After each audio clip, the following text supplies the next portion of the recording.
بسم اللہ الرحمن الرحیم۔ السلام علیکم۔ ناول پورا دکھ اور آدھا چاند، ایپیسوڈ 2۔ یقین کریں بھابھی، ایسا کچھ نہیں ہے۔ پتہ نہیں آپ کو بار بار اس طرح کے خیالات کیوں آ رہے ہیں۔ یہ تو کوئی بے وقوف بھی سمجھ سکتا ہے۔ پہلے تو دونوں اپنے اپنے محاذ پہ ڈٹے ہوئے ایک دوسرے کی جان کے دشمن بنے ہوئے تھے، اور اب یوں شیر و شکر ہوئے جا رہے ہیں۔ وہ گویا برا مان کر بولی تھی۔ ان کے انداز پہ سبین کو ہنسی آ گئی۔ بھابھی نے اسے گھور کر دیکھا، تبھی احمد بڑے فریش موڈ میں اندر آیا تھا۔ سبین کو سنجیدہ ہوتی دیر نہیں لگی تھی، وہ پوری طرح حمزہ کی طرح متوجہ ہوگی۔ تبھی بھابھی کو شاید سبین سے بدلہ لینے کی سوچی تھی۔ دیور جی ذرا ادھر آؤ نا۔ فرمائیے بھابھی جی۔ وہ عین سبین کے سامنے والی کرسی پہ بیٹھتے ہوئے انہی کے سے انداز میں بولا تھا۔ یہ میں کیا دیکھ رہی ہوں؟ بھابھی نے تیوریاں چڑھا کر پوچھا تو جہاں سبین کو ان کے انداز پہ ہنسی آئی، وہاں ان کے موضوع گفتگو سے پریشانی بھی ہونے لگی۔ احمد تو آج کل جوں بھی پٹری سے اترا ہوا تھا، جانے کیا کہہ دیتا۔ بھیا آپ کی اپنی آنکھیں مجھے کیا معلوم کیا کچھ دیکھتی رہتی ہیں، کیوں سبی؟ لاپرواہی سے کہتے کہتے اس نے آخر میں سبین سے تائید چاہی تو انسنی کر گئی۔ یہی تو میں پوچھ رہی ہوں، وہ قدرے زور سے ٹیبل کی سطح پہ ہاتھ مارتے ہوئے بولی۔ آخر تم دونوں میں صلح کیسے ہو گئی ہے؟ انٹرسٹنگ کویسچن، احمد نے مسکرا کے ان کے سوال کو سراہا تھا۔ ویسے آپ کو اچھی نہیں لگ رہی یہ صلح؟ اچھی تو اتنی لگ رہی ہے کہ جی چاہ رہا ہے دونوں کی بالکل پکی والی صلح کروا دوں، وہ بے ساختہ بولی، اور ان کا مطلب سمجھ میں آتے ہی سبین کانوں تک سرخ پڑ گئی، جبکہ احمد نے ہلکا سا خوشگوار کہہ کل گیا تھا۔ ویسے ماننا پڑے گا بھابھی، آپ نے تو نجومیوں کو بھی مات دے دی، وہ ان کی ذہانت کو سراہ رہا تھا۔ سبین نے سیریلیک کے کپ کے ساتھ ساتھ حمزہ کو بھی ٹیبل پہ پٹکا اور اٹھ کھڑی ہوئی۔ تو میں کیا ہوا؟ بھابھی ہنس رہی تھی۔ خدا کا شکر ہے مجھے کچھ نہیں ہوا، آپ دونوں کا تو دماغ چل گیا، وہ جل کر کہتی چلی گئی تھی۔ خدا کا شکر ہے تم نے بھی کوئی عقل کا کام کر ڈالا، ورنہ میں تو سوچ کر ڈرتی رہتی تھی کہ پتہ نہیں اس گھر میں دیورانی کیسی آئے گی، مگر سبی تو لاکھوں میں ایک ہے۔ بھابھی اس کے فیصلے کو سراہ رہی تھی۔ وہ حمزہ کے رخساروں کو چھیڑتا حیرت سے انہیں دیکھنے لگا۔ کیا مطلب ہے آپ کی اس تشکرانہ تقریر کا؟ یہی کہ سبین جیسی اچھی لڑکی تو میں کوئی مل ہی نہیں سکتی۔ تو میرا کیا دماغ خراب ہوا ہے جو میں سبین جیسی ڈھونڈوں گا؟ یہ اپنی طرز کا ایک ہی پیس کافی ہے، وہ آرام سے بولا تو بھابھی نہ سمجھنے والے انداز میں سے دیکھنے لگی۔ آپ اپنے دماغ کو کن چکروں میں ڈال رہی ہیں؟ وہ مسکرا رہا تھا۔ تم مکر رہے ہو، کیا تمہیں سبین پسند نہیں؟ انہوں نے بے یقینی سے پوچھا تو وہ کانوں کو ہاتھ لگاتا ہوا کھڑا ہو گیا۔ ابھی میں زندہ رہنا چاہتا ہوں بھابھی، اس کے انداز سے وہ الجھ سی گئی۔ اسے جاتے ہوئے پکارا۔ احمد مجھے پلیز سچ بتاؤ، کیا واقعی کوئی ایسی بات نہیں ہے؟ کل اسٹیمپ پیپر پہ لکھ کے ایک کاپی آپ کو دے دوں گا، وہ اسی انداز میں کہتا چلا گیا تو وہ گہری سانس لے کے رہ گئی۔ دھت تیرے کی، اور میں پتہ نہیں کیا سمجھ رہی تھی۔ وہ مایوس ہو کے حمزہ کی طرف متوجہ ہو گئی جو چمچ تھامے خود سے سیریلیک کھانے کی کوشش میں مصروف تھا۔ ویسے حرج تو اس میں بھی کوئی نہیں، اچھا اس گھر میں سبی آئے، میری پریشانی تو ختم ہو جائے گی۔ انہوں نے دل ہی دل میں اس فیصلے کو بڑوں سے پروف کروانے کا سوچ لیا تھا۔ وہ سیدھا سبین کے پیچھے گیا تھا۔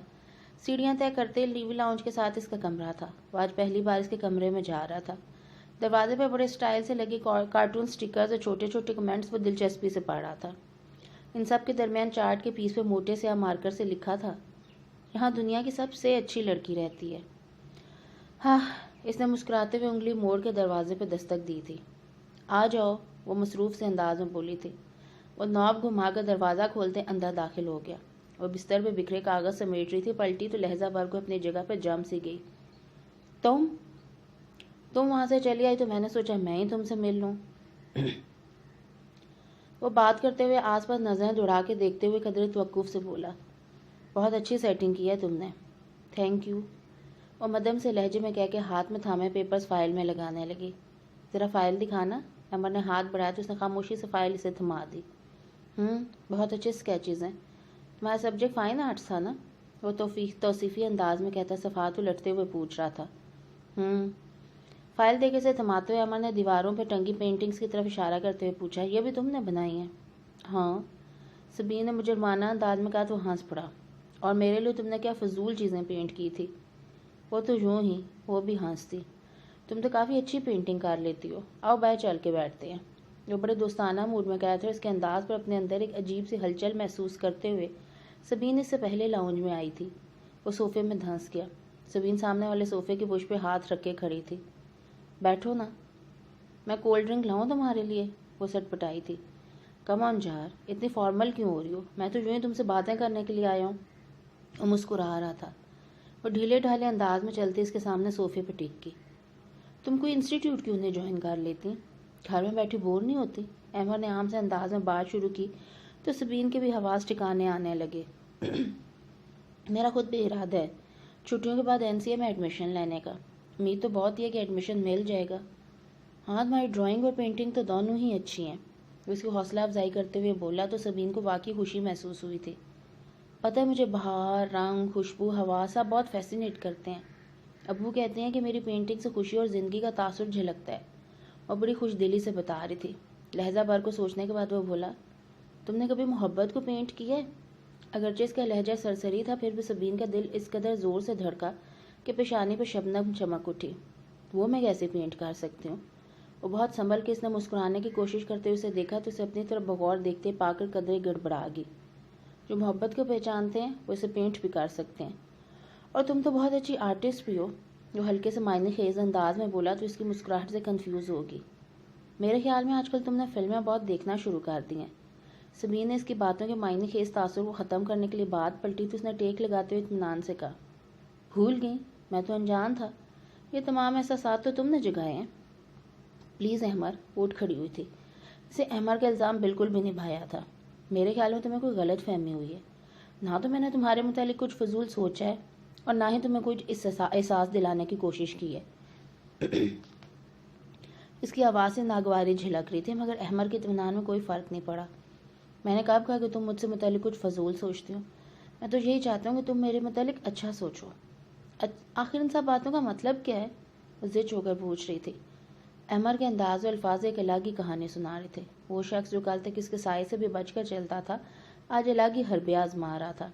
جو اپنی جگہ سے اٹھ کر چلتا ہوا اس کے سامنے آ کھڑا ہوا۔ کیا تم اب بھی نہیں سمجھیں؟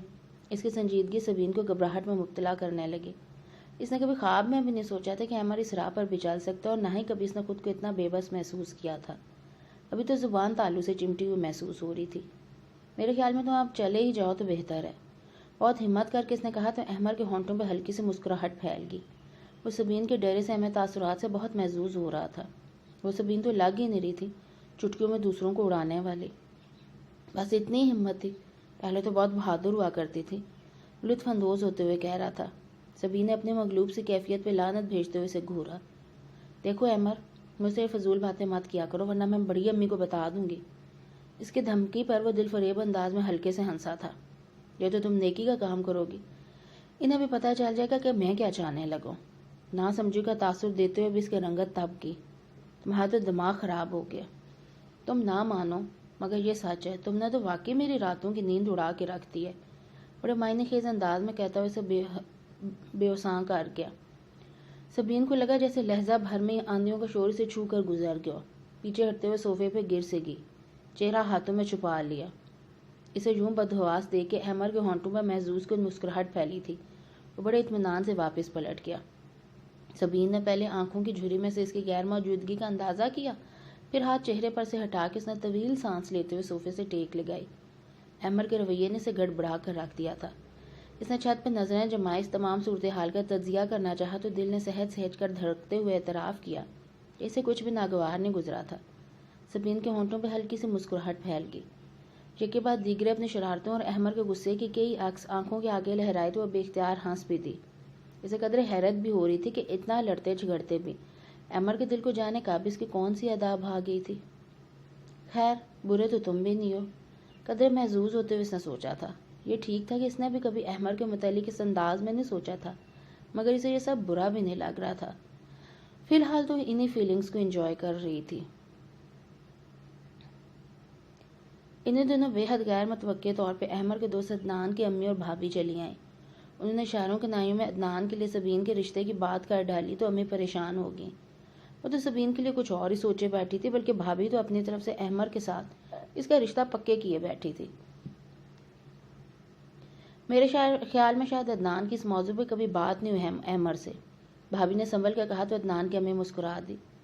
لڑکے کب آپس میں ایسی باتیں کرتے ہیں، اور آج کل وہ زمانہ تو رہا نہیں کہ ہم ان باتوں کو برا سمجھیں۔ سچ بتاؤں تو عدنان نے ہی گھر میں سبین کے متعلق بات کی ہے۔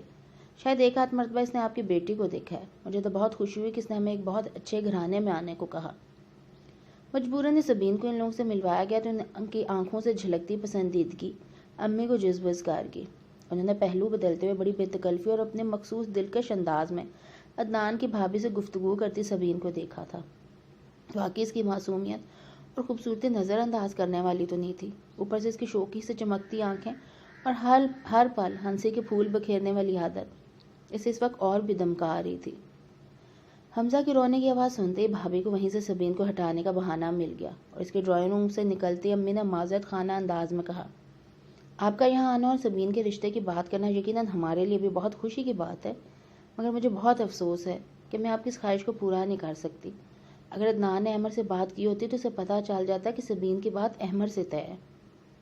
عدنان کی امی اور بھابھی کی رنگت کا پھیکا پن ان کی نظروں سے چھپا نہیں رہ سکا تھا. انہیں افسوس تو ہوا تھا، مگر سبین واقعی نے اتنی عزیز تھی کہ انہوں نے کافی پہلے سے اس نہج پہ سوچنا شروع کر دیا تھا. عدنان کی امی نے فوراً خود کو سنبھال کے خوش دلی سے کہا، یہ تو بہت خوشی کی خبر سنائی آپ نے. ہمارے لیے تو عدنان اور احمد دونوں ایک جیسے ہیں. میرے خیال میں احمد نے واقعی عدنان سے اس بارے میں کوئی بات نہیں کی، ورنہ وہ ہم سے یہاں آنے کو نہ کہتا. عدنان کی بھابھی پرسوچ انداز میں بولی تو بھابھی نے فوراً بات سنبھالی. دراصل یہ بات بہت پہلے سے بڑوں کے درمیان طے ہے. ان دونوں کی اسٹڈیز ڈسٹرب ہونے کی وجہ سے انہیں نہیں بتایا گیا، مگر احمد کے امریکہ جانے سے پہلے اب ہمارا باقاعدہ منگنی کرنے کا پروگرام ہے. اچھا؟ وہ بھوت سی گئیں پھر مسکرا کر بولی، خدا نصیب اچھے کرے، بہت پیاری بچی ہے ماشاء اللہ. امی تو جیسے ان لوگوں کے جانے کے انتظار میں تھی. انہوں نے رات ہی کو ابو اور چچا جان کے سامنے بات چھیڑ دی. بھئی اس معاملے میں تو آپ مختار کل ہیں بھابھی. چچا جان ہنستے ہوئے ان پہ ذمہ داری ڈال کے تو انہوں نے اطمینان کی سانس لیتے ہوئے کہا، تو پھر احمد کے امریکہ جانے سے پہلے میں ان دونوں کی منگنی کرنا چاہتی ہوں. ان کی جلد بازی پہ ابو بہت محظوظ ہوئے تھے، پھر بولے، ہر ماں کی طرح تمہیں اپنے بیٹے کے سر پہ صحرا سے جانے کا بہت شوق ہے، مگر میرا خیال ہے کہ احمد کی واپسی پر ایسا سوچا جائے. آج کل کے لڑکوں کا کیا بھروسہ. ابو ایسا تو مت کہہ، احمد کی نیچر ایسی نہیں ہے. بھابھی تو تڑپ ہی اٹھی تھی. عثمان بھائی نے بھی ان کی تائید کی تھی. میرا بھی خیال ہے کہ اس میں کوئی حرج نہیں. لو بھئی، سارے ووٹ تو اپوزیشن لے گی، اب تم ہی فیصلہ سناؤ. ابو نے ہنستے ہوئے چچا جان سے کہا تو مسکرا دیے. بھابھی نے بالکل ہی سبی کی ماں جیسا فیصلہ کیا، پھر احمد سے بڑھ کے تو میرے لیے کوئی نہیں ہے. ان کے الفاظ سے رضامندی ظاہر تھی. بھابھی فوراً سبین کے کمرے کی طرف لپکی. وہ پینسل سے محویت سے پیپر پر کوئی اسکیچ بنا رہی تھی. بھابھی نے اس کے چھانے پر سے جھانک کے دیکھا تو لہجہ بھر کو دنگ رہ گئی. وہ بڑی مگن ہو کر احمد کے نقوش کو کاغذ پر منتقل کر رہی تھی. انہیں چند دنوں پہلے کی گفتگو یاد آئی، کیسے ان دونوں نے بات کو گھما پھرا کر چٹکیوں میں اڑا دیا تھا. تو مجھے بے وقوف بنایا جا رہا تھا. یہ کچھ سوچ کے مسکراتے ہوئے پیچھے ہٹیں، پھر قدرے کھنکاری تو وہ بے تحاشا گھبرا گئی. وہ بھابھی آپ؟ فوراً فائل بند کر دی. بھابھی اس کے پاس ہی کارپیٹ پر بیٹھ گئی. کیا کر رہی ہو؟ کچھ نہیں، یوں ہی لائنیں کھینچ رہی تھی الٹی سیدھی. وہ جھوٹ بولنے میں قطعی نکمی تھی. زبان لڑکھڑا سی گئی. کہیں یہ الٹی سیدھی لائنیں آنتوں کی طرح گلے ہی نہ پڑ جائیں. بھابھی کو ہنسی آ گئی. کیا مطلب؟ وہ سنبھلی تھی. مطلب کو چھوڑو، ایک بہت زبردست خوشخبری ہے تمہارے لیے. بھابھی کے لالچ دینے والے انداز پہ اس کی آنکھیں چمک اٹھی. وہ کیا؟ پہلے یہ بتاؤ کہ احمد سے متعلق تمہارا کیا خیال ہے؟ اس دن بھی تم مکر گئی تھی. انہوں نے بھول پن سے پوچھا تو وہ بمشکل اپنی مسکراہٹ چھپا سکی. ایک تو آپ کی تعمیر میں خدا نے شاید بے یقینی کا مادہ بہت استعمال کیا. مجال ہے جو یقین کر لیں. کس بات کا؟ بھئی کوئی عقل سے پیدل ہی ہوگا جو احمد کو پسند کرے گا. میں ایسی بے وقوفی کیوں کرنے لگی؟ وہ بڑا اترا کر بولی تو بھابھی نے دل میں اس کی ہوشیاری کو سراتے ہوئے زور سے کہا، شکر ہے خدا کا. آپ کیوں شکر ادا کر رہی ہیں؟ وہ حیران ہوئی تو وہ بڑے رازدارانہ انداز میں بولی، آج ایک بہت غلط فیصلہ ہونے والا تھا، وہ تو میں نے دخل اندازی کر کے روک دیا، ورنہ. کیوں پزل گیم کھیل رہی ہیں؟ وہ جھنجھلائی. آج عدنان کی امی اور بھابھی تمہارا رشتہ مانگنے آئی تھیں عدنان کے لیے. انہوں نے دھماکہ کیا. پل بھر میں سبین کی رنگت بدلی تھی. بھابھی نے بمشکل مسکراہٹ دبائی. امی تو بضد تھی انہیں انکار کرنے پہ. ان کا کہنا تھا کہ انہوں نے احمد کے لیے ہمیشہ سے تمہارے لیے سوچا ہے. وہ تم میرا شکریہ ادا کرو کہ میں تم دونوں کی ایک دوسرے کے لیے ناپسندیدگی کو جانتی تھی. میں نے امی کو سمجھا دیا تھا، تب جا کے انہوں نے عدنان کے گھر والوں کو آج ہاں کر دی. وہ بڑے احسان جتانے والے انداز میں کہتی اس کے بستر پہ بیٹھ گئی. وہ بے یقین انداز میں بھابھی کو دیکھ رہی تھی. ٹھیک کیا نا میں نے؟ بھلا تم کبھی احمد کو پسند کر سکتی ہو؟ بقول تمہارے کوئی عقل سے پیدا لڑکی ہوگی جو اس کے متعلق کیوں سوچے؟ بھابھی اس کی رازداری کا خوب بدلہ لے رہی تھی. یہ کیسے ہو سکتا ہے؟ مجھ سے پوچھے بغیر، میری مرضی جانے بغیر؟ وہ ٹوٹ کر ہوش میں آئی تھی. ارے پاگل، تمہارے پاس ایک ہی چوائس تھی، احمر یا عدنان۔ احمر تمہیں پسند نہیں، میں نے تمہاری طرف سے عدنان کو سلیکٹ کر لیا، ورنہ امی جان تو تمہیں احمر کے پلے باندھنے پہ تلی ہوئی تھی، بلکہ سب گھر والوں کی یہی مرضی تھی، مگر میں نے انہیں احمر کے متعلق تمہاری رائے صاف صاف بتا دی۔ میں تم پر یہ ظلم ہوتے نہیں دیکھ سکتی تھی۔ بھابھی کی ہمدردی پہ سے رونا آ گیا۔ ظلم تو اب کیا آپ نے مجھ پہ۔ ہیں کیا کہہ رہی ہو لڑکی؟ بھابھی مسکراہٹ دباتی سے گھورتی ہوئی کے سامنے آ بیٹھی۔ ایک تو میں نے تمہارے لیے اتنا اچھا فیصلہ کیا، اوپر سے تم مجھے ظالم قرار دے رہی ہو۔ سبین نے خود پہ قابو پاتے ہوئے ہتھیلیوں سے آنکھیں رگڑی۔ ابھی چند دن ہی تو ہوئے تھے اس حسین خواب کو آنکھوں میں سجائے، اور ان سب نے اسے اجاڑنے کا بندوبست بھی کر ڈالا۔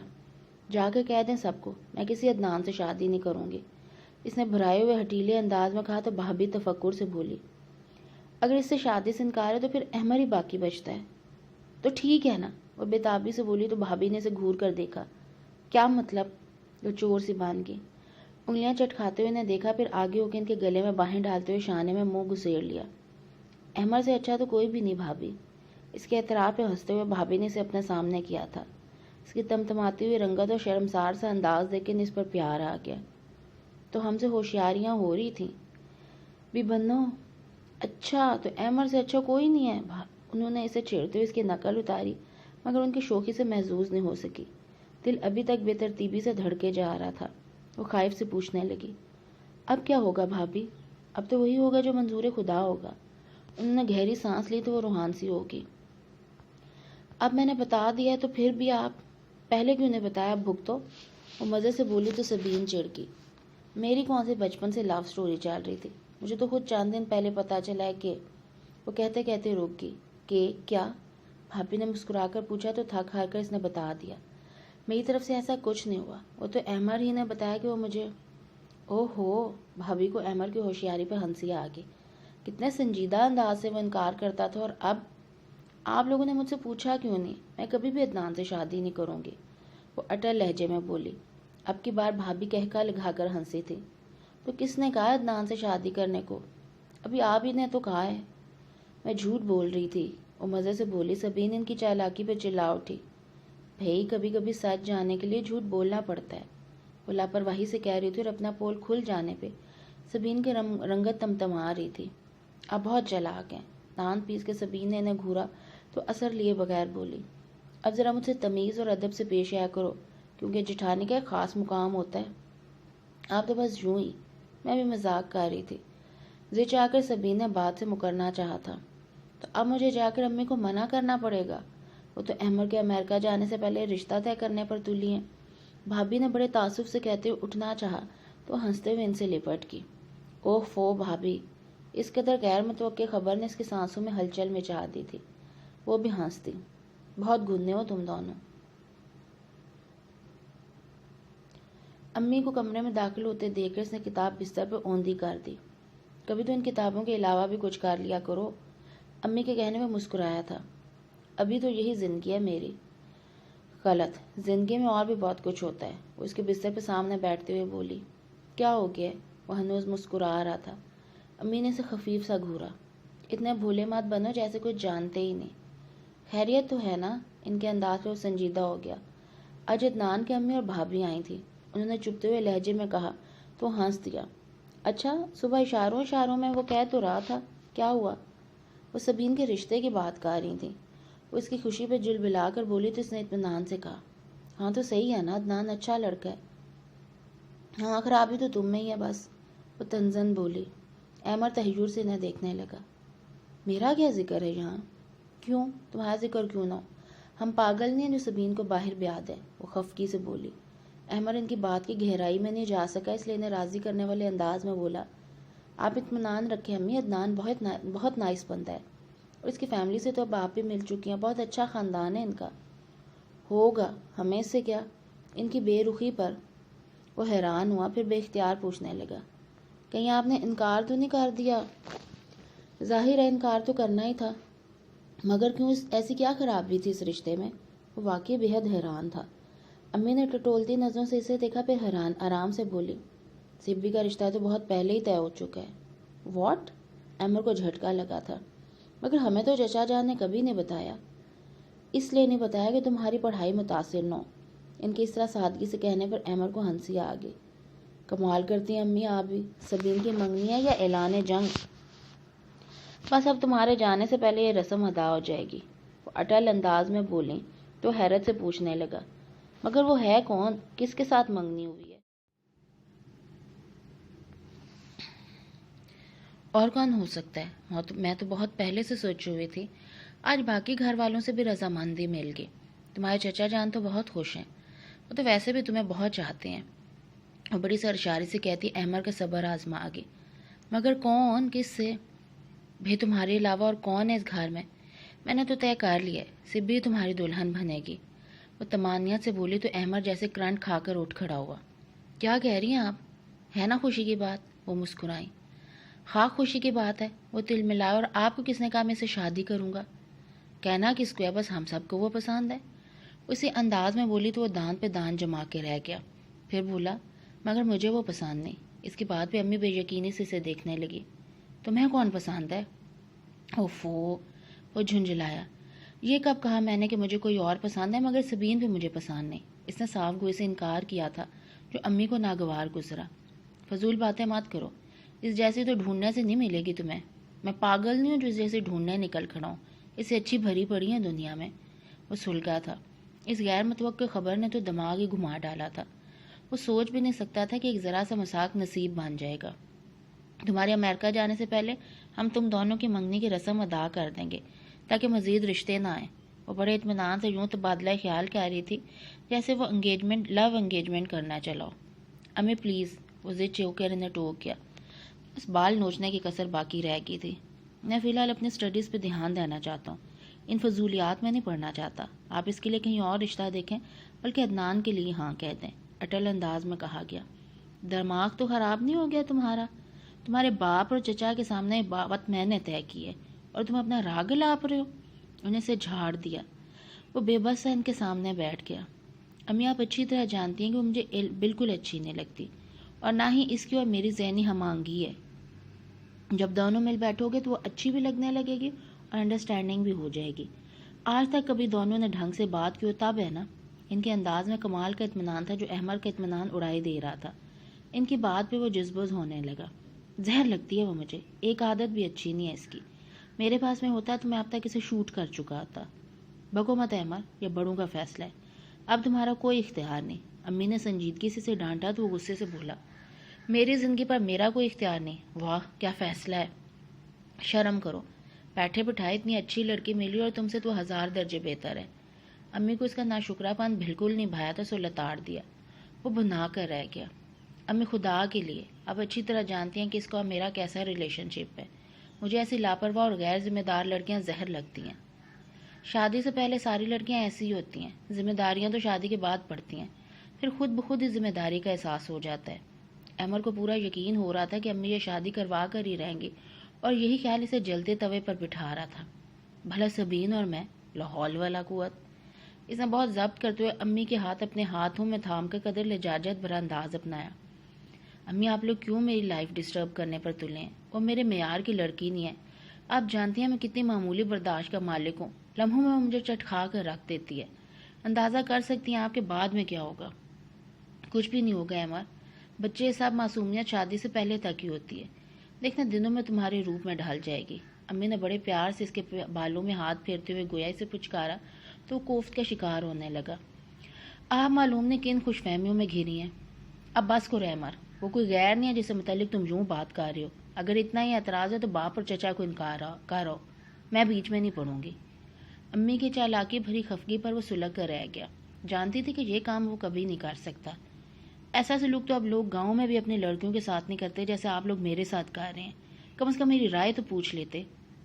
جو کون سے شامیانے لگ گئے، ابھی تو پورا ایک ہفتہ پڑا منگنے میں، جا کر اپنے ابو کو اپنا فیصلہ سنا دو۔ ہم نے کون سا شہر میں منادی کرائی ہوئی ہے؟ اور بے رخی سے کہتی اٹھ کھڑی ہوئی تو وہ بے بسی سے مٹھیاں بھینچ کر رہ گیا۔ ایک مسلسل بے چینی اور کوفت کا شدید احساس تھا جو اسے اب ٹک کر ایک جگہ بیٹھنے نہیں دے رہا تھا۔ امپاسبل، اس نے ادھر ادھر ٹہلتے ہوئے نفی میں سر ہلایا۔ پاگل ہی ہوگا جو اسے شادی کرے گا۔ تھک کر وہ بستر میں نیم دراز ہو گیا۔ سبین کی تمام بدتمیزیاں شوخیاں اس کے ذہن میں دوڑی تھی۔ وہ کبھی بھی بدل نہیں سکتی۔ بہت سی لگتی ہوئی سوچ ذہن میں ابھری تھی، مگر ساتھ ہی دوسری سوچ کی ملائم سی لہر نے اسے ٹھنڈا کر دیا۔ مگر پچھلے ایک ہفتے سے تو وہ بہت بدل گئی ہے۔ وہ قدرے حیران ہوا، پھر لہجہ بھر کو سوچنے لگا وہ کیوں بدل گئی ہے۔ اوہو، جب سے میں نے اظہار محبت کیا تب سے اس کی سوچ پھر سے رواں ہوئی تھی۔ اگر وہ اظہار محبت ہی سے اتنا بدل سکتی ہے تو پھر جب میری مکمل توجہ اور محبت ہوگی تب؟ بکواس۔ اس نے کروٹ بدلتے ہوئے کتاب اٹھا لی، مگر ایک لفظ بھی پڑھ نہیں پایا۔ یہ خبر اس قدر غیر متوقع تھی کہ وہ ابھی تک بے یقینی کے سمندر میں خود کو گھرا ہوا محسوس کر رہا تھا۔ کیا میں جا کے ابو سے صاف انکار کر دوں؟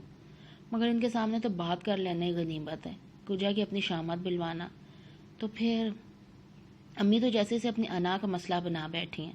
اس نے اکتا کی کتاب بند کر دی اور سکون کی خاطر آنکھیں موند لی۔ ایک ہفتہ پھر منگنی ہو جائے گی، اور وہ لڑکی مجھے بالکل بھی اچھی نہیں لگتی۔ کیا کروں گا میں؟ لیکن میرے ذرا سے بدلنا بھی وہ مجھ سے اتنا کترانے لگی ہے۔ ہو سکتا ہے کہ جو آنکھیں کھول کے چھت کو دیکھنے لگا وہ پھر گویا اپنے آپ کو ملامت کی۔ مجھے کیا ضرورت پڑی ہے ہلکان ہونے کی؟ اب جو ہوگا دیکھا جائے گا، گھر والے بھی کیا یاد کریں گے۔ کافی منتقمانہ انداز میں اس نے سوچا تھا۔ اگلے 2 روز تک وہ سبین کو دیکھ نہیں پایا تھا۔ گھر میں مچی خوشگوار سی ہلچل سے اندازہ ہو گیا کہ یہ منگنی ہو کر ہی رہے گی۔ بازاروں کے چکر لگ رہے تھے، مہمانوں کی لسٹیں بن رہی تھی۔ ایسے میں احمد کو اپنا آپ بالکل فالتو سا محسوس ہو رہا تھا۔ اس کی ساری تیاری عثمان بھائی نے اپنی پسند سے کی تھی۔ وہ رہ رہ کے سلگ رہا تھا، کسی بھی معاملے میں سے رائے نہیں لی گئی تھی۔ وہ دوپہر ڈلے گھر لوٹا تو دروازہ سبین نے کھولا تھا۔ اسے دیکھتے ہی وہ واپس پلٹ گئی۔ دروازہ بند کر کے وہ تیزی سے اس کے پیچھے لپکا تھا۔ لاؤنج میں داخل ہوا تو اپنے پورشن کی سیڑھیوں کی طرف بھاڑی تھی۔ امی اور بھابھی کدھر ہیں؟ اس نے روکنے کی غرض سے پوچھا تو وہ پلٹے بغیر بولی، بازار گئی ہیں۔ میرے لیے ایک گلاس پانی لانا۔ وہ آرڈر دیتا ہوا وہیں صوفے پہ براجمان ہو گیا۔ نہ چاہتے ہوئے بھی سبین کو کچن کی طرف بڑھنا ہی پڑا۔ وہ پانی کا گلاس لے کر لوٹی تو وہ کسی سوچ میں گم بیٹھا تھا۔ یہ پانی؟ جھٹکی سی آواز پہ وہ چونک کے اسے دیکھنے لگا تو چند لمحے دیکھتا ہی رہا۔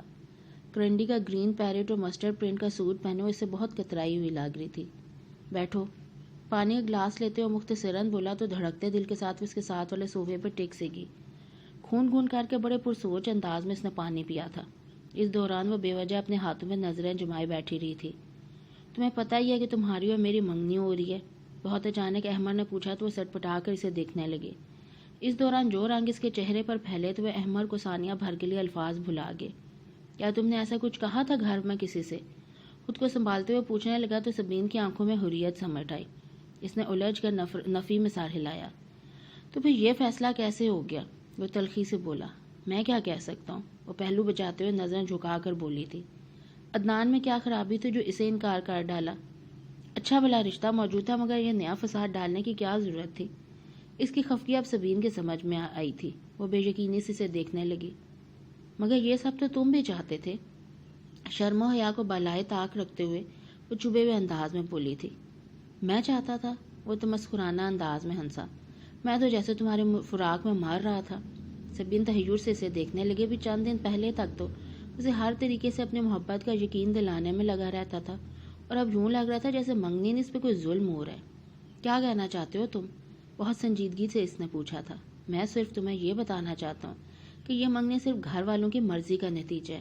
اسی غیر متوقع بات پہ چند لمحوں تک وہ بے یقینی سے اسے دیکھتی رہی، پھر بہت متوازن لہجے میں بولی، اور وہ سب جو تم مجھے کہتے رہے ہو وہ تمہارا دماغ درست کرنے کا واحد حل تھا۔ وہ بے حد اطمینان سے بولا تو سرخی کی لہر سبین کی رنگت بدل گئی، مگر ساتھ ہی غصے کی تند و تیز لہر نے بھی اسے اپنی لپیٹ میں لے لیا۔ کتنے آرام سے اسے بے وقوف بنانے کا اعتراف کر رہا تھا۔ تو یہ سب مجھے کیوں بتا رہے ہو؟ اتنی ہمت تھی تو انکار کر دیتے۔ پہلے میں تمہاری غلط فہمی دور کرنا چاہتا تھا۔ وہ بڑے سکون سے اس کے تاثرات ملاحظہ کر رہا تھا۔ وہ کبھی روئی نہیں تھی، مگر اب اسے رونا آنے لگا۔ تم بھی اپنی غلط فہمی دور کر لو۔ میں بھی مر نہیں رہی تمہارے لیے۔ جھنوں میں جاؤ تم۔ وہ غصے سے پھنکارتی اٹھ کھڑی ہوئی تو بہت ضبط کے باوجود بھی اس کی آنکھیں جل اٹھی تھی۔ میں تو کچھ نہ کچھ کر ہی لوں گا۔ وہ شانے اچکا کے بے نیازی سے بولا تو ایک گرم لہر سبین کے سر سے پاؤں تک دوڑی تھی۔ اب تم یہ بھی دیکھنا کہ میں کیا کرتی ہوں۔ شعلہ بھر انداز میں کہتی وہ تیزی سے سیڑھیوں کی طرف بڑھی اور اوپر جانے لگی۔ احمد کو یکلک ہوش آیا تھا۔ اتنے غصے میں وہ جانے کیا کر لیتی۔ الٹے دماغ کی تو وہ پہلی تھی۔ اوپر سے احمد کے غیر متوقع رویے نے اسے دوچا کر دیا تھا۔ وہ تیزی سے اس کے پیچھے لپکا اور دو تین سیڑھیاں پھلانگتا اس کے پیچھے آیا تھا۔ اس کے کمرے کا دروازہ کھولا تو غصے میں بھری چیزیں، احمر کے ذہن میں پہلا خیال بھی خودکشی کا ہی آیا تھا۔ اس نے آگے بڑھ کے اس کا بازو جکڑ لیا۔ چھوڑو مجھے، وہ چلائی تھی۔ احمر نے اسے بستر پر دھکیل دیا۔ کیا بے وقوفی ہے یہ؟ وہ گھرایا تھا۔ تم میرے کمرے میں کیوں آئے ہو؟ وہ اثر لیے بغیر چیخی۔ احمر نے سخت ناگواری سے اسے دیکھا۔ کیا کرنے لگی تھی تم؟ تمہیں کیا، میں جو چاہے کروں گی، وہ جی چاہے گا وہ کروں گی۔ اس نے چہرہ رگڑ کے آنسو صاف کیے تھے۔ پاگل تو نہیں ہوگی تم؟ ایسا کیا ہو گیا ہے جو؟ وہ اس کے سامنے بیٹھتے ہوئے تیز لہجے میں کہنے لگا کہ سبین اس کی بات کاٹ گئی۔ بات مت کرو تم مجھ سے، بس چلے جاؤ یہاں سے۔ اتنے دن تم مجھ سے جھوٹ بولتے رہے اور اب تماشا بنا رہے ہو۔ وہ بہت ضبط کرتے ہوئے بھی اس کی آواز بھرا گئی تھی۔ اس کے شکوے سے پورے انداز میں بے ساختہ ہنس دیا۔ چند آنسوؤں نے دل پر سے ہر بدگمانی کا داغ مٹا دیا تھا۔ اس کی ہنسی پہ سبین نے غصے میں سے دیکھا تو ادھر کچھ دیر پہلے کی ناگواری اور کوفت غائب تھی۔ تماشا تو اب میرا بنے گا، تم واقعی مجھے اچھی لگنے لگی ہو۔ وہ بڑے آرام سے بولا تو سبین ضد چوکی۔ تم ایک بار پکا سوچ کیوں نہیں لیتے؟ سوچ لیا یار، اور ایسی کہاں ملے گی جو میری خاطر خودکشی کر لے؟ اس کا ہاتھ اپنے ہاتھوں میں لیتے ہوئے شرارت سے بولا تو وہ بھونچکی رہ گئی۔ خودکشی؟ تحیر سے اسے دیکھا۔ ابھی کیا کرنے لگی تھی؟ وہ پہلی بار دل سے مسکرا کے اس کی آنکھوں میں دیکھ رہا تھا۔ کتنی نئی اور اچھی لگ رہی تھی۔ اس کی حد درجے خوش فہمی پہ سبین کی سمجھ میں نہیں آیا ہنسے یا رو دے۔ اپنا ہاتھ اس کی گرفت سے چھڑاتے اس نے سائڈ ٹیبل کی دراز میں سے اپنی فائل نکال کر کھولی اور اپنے بنائے ہوئے احمر کے چند سکیچز اس کے سامنے رکھے۔ میں تو انہیں پھاڑنے لگی تھی۔ وہ بہت معصومیت سے بولا تو ایک نظر ان سکیچز پر ڈال کر سبین کو گھورتے ہوئے ہنس دیا۔ لگتا ہے کہ اپنی ساری لائف بس خوش فہمیوں میں گزرنے والی ہے۔ میں اب تم سے منگنی نہیں کروں گی، جب میں تمہیں پسند ہی نہیں تو۔ وہ ناراضگی سے بولی تو اپنے سکیچز دیکھتا ہوا اسے چھیڑنے والے انداز میں بولا، تو کیا ہوا، تم تو مجھے پسند کرتی ہو، کتنی محنت سے میرے سکیچز بناتی رہی ہو۔ بکواس، یہ تو یوں ہی۔ اسے فوراً رونا آ گیا۔ آئی ایم سوری سبی، دیکھو یہ سب فضول باتیں بھول جاؤ۔ وہ سنجیدہ ہو گیا۔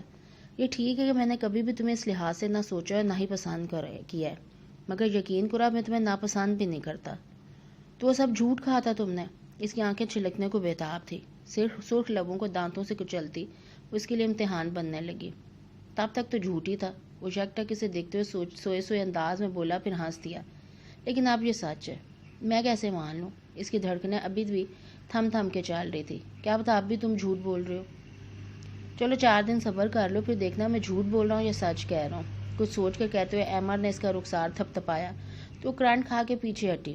خود وہ بھی اپنی اس بے ارادہ حرکت میں خجل سے ہو گیا تو فوراً پلٹ کر کمرے سے چلا گیا۔ سبین کو پھر سے رونا آنے لگا کہ آپ پتہ نہیں کیا ہوگا، اور پھر یہ ہوا تھا کہ جس روز منگنی طے ہونا قرار پائی تھی اسی روز ان کا نکاح ہو گیا۔ کتنی دیر وہ بے جان بیٹھی رہی تھی۔ بھابھی اور دیگر کزنس نے اسے چھیڑ کر ناک میں دم کر رکھا تھا۔ پتہ نہیں احمد نے سب کو کیسے کنونس کیا تھا جو وہ لوگ منگنی کے بجائے نکاح پر رضامند ہو گئے تھے۔ سبین کے لیے تو اس کا سامنا کرنا محال تھا۔ احمد کے اس سے ملاقات کرنے کو دل تو چاہتا تھا، مگر جب کہ اس کے امریکہ جانے میں چند ہی دن رہ گئے تھے تو وہ خاصا مصروف ہو گیا تھا۔ نکاح کے بعد سے اس کے سبین کے ساتھ کوئی بات نہیں ہوئی تھی اور مجال تھی جو اس کی موجودگی میں وہ نیچے آ جاتی، جس کا شکوہ احمد نے بھابھی سے بھی کر دیا تھا۔ دیکھو بھائی، بات صاف ہے، میں ملازمہ تو نہیں ہوں جو ہر کام میں ہی کروں۔ اب وہ تمہاری گھر والی ہے، جا کے پیکنگ کرو اس کی۔ بھابھی نے سبین کے لتے لیے تھے، پھر اس کی ایک بھی سنے بغیر سے احمد کے کمرے میں لا کر ہی دم لیا۔ بھابھی، دماغ تو صحیح ہے آپ کا؟ وہ ضد ہو گئی تھی۔ خاموشی سے کام کرو، ایک سوٹ کیس اور بیگ پیک کرنا ہے بس، انہوں نے آرام سے کہتے ہوئے بستر پر پہلے احمد کے کپڑوں اور دیگر چیزوں کی طرف اشارہ کیا تھا۔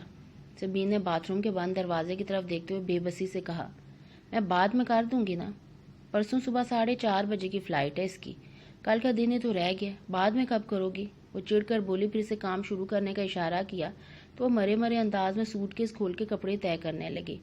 میں ذرا حمزہ کو دیکھوں، وہ بہانے سے بولی جو سبین اچھی طرح سمجھ گئی تھی۔ ہاں دیکھیں، اس سے پہلے تو جیسے کبھی دیکھا ہی نہیں ہے نا۔ اس کے طنز پہ وہ ڈھٹائی سے ہنستی ہوئی چلی گئی۔ سبین نے ایک نظر باتھ روم کے بند دروازے کو دیکھا اور تیزی سے کام نپٹانے لگی۔ احمد باہر نکلا تو سبین کو موجود پا کر بے اختیار ٹھٹک گیا، پھر ایک فطری سے خوشی نے اسے اپنے گھیرے میں لے لیا۔ بالوں کو تولیے سے رگڑتا ہوا اس کے سامنے آ کھڑا ہوا۔ آج تو بڑے لوگ آئے ہوئے ہمارے کمرے میں۔ دل بے تحاشا دھڑکا اور اس کے ہاتھوں کی رفتار سست پڑ گئی۔ اتنی ہمت بھی نہیں ہوئی کہ نظر اٹھا کے اسے دیکھ ہی لے۔ احمد کے ہونٹوں پہ بے اختیار مسکراہٹ پھیل گئی۔ دیکھ لیا نا پھر کہ میں کتنا سچا ہوں، تولیہ اس پہ پھینکتے اسے چھڑنے والے انداز میں کہا تو وہ رک پڑی اور کرسی پہ پڑی شرٹ اٹھا کر وہ پہننے لگا. شیمپو کی دل اس نے تولیہ کو سائڈ پہ ڈال دیا تھا. اب بہت مرے بھرے انداز میں وہ کپڑے طے کر کے رکھ رہی تھی. وہ اس کے سامنے آ بیٹھا اور بڑے اشتیاق سے اسے دیکھنے لگا. اس حرکت نے سبین کو گڑبڑا دیا تھا. وہ سب کچھ یوں ہی چھوڑ کر اٹھ کھڑی ہوئی تھی. کیا ہوا؟ ایمر ہنسنے لگا. اب باقی پیکنگ خود کر لینا. وہ یوں ہی کترائے ہوئے انداز میں کہہ کر جانے لگی تھی مگر اس کا ہاتھ پکڑ کے اسے واپس بٹھا گیا. چلو ٹھیک ہے مگر ہم باتیں تو کر سکتے ہیں نا. اس کی فرمائش پر سبین کے چہرے پہ بہت دل فریب سے دھنک پھیلی تھی. کیا باتیں؟ ایمر کے ہونٹوں میں مسکراہٹ کھیل گئی. وہ اپنے ہاتھ میں دبے اس کے نرم گداز ہاتھ کو دیکھنے لگا. پھر شرارت سے بولا, وہی باتیں جن کے لیے میں نے نکاح کے بجائے منگنی کے بجائے نکاح کرا لیا تھا. احمر. وہ سرخ پاٹ گئی تو احمر کا دل اتنے تمام عرصے میں پہلی بار انوکھے طریقے سے دھڑکنے لگا. اپنی بدلتی ہوئی کیفیت اسے خود ہی محظوظ کرنے لگی تھی. دیکھو نا میں کتنے عقل مندانہ فیصلے کرنے لگوں. جب سے میرے انداز بدلے ہیں میری لائف پرسکون ہو گئی ہے. دن رات سکون سے گزر رہے ہیں. نہ تو کوئی فارم کے کوفتے کاٹ کے کھلاتے اور نہ ہی کبھی کسی نے پلاسٹر آف پیرس کی رسم بنائی ہے. اسے چھیڑا تھا. وہ ہونٹ دانتوں تلے دبا کے ہنسی روکنے لگی. وہ چند سیکنڈ اسے دیکھنے کے بعد سنجیدگی سے بولا, مگر کتنی عجیب سی بات ہے نا. اب تو میرے کمرے میں ٹائپ پہ اس لیے چھپاتے مگر پھر بھی مجھے رات کو نیند نہیں آتی.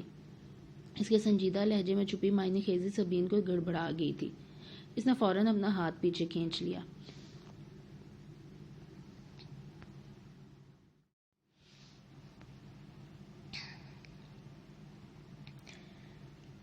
میرے خیال میں تم واقعی رات ٹھیک سے سوئے نہیں ہو. آرام کرو. وہ اسے مشورہ دیتی اٹھ گئی. مل تو ادھر جاؤ, پرسوں جا رہا ہوں میں. وہ ہنسا تھا. سبین دروازہ کھولتے ہوئے پلٹی تھی. جب جاؤ گے تب مل بھی لوں گی.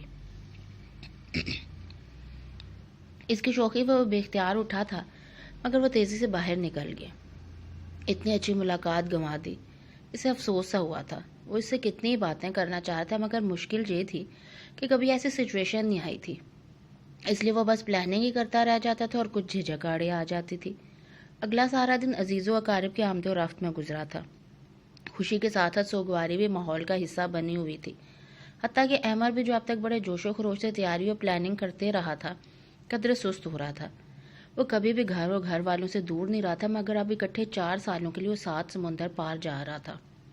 رات 12 بجے تک وہ سب اسے گھیرے میں لیے باتیں کرتے رہے تھے. اس کے بچپن سے لے کے اب تک کی ہر بات دہرائی جا رہی تھی.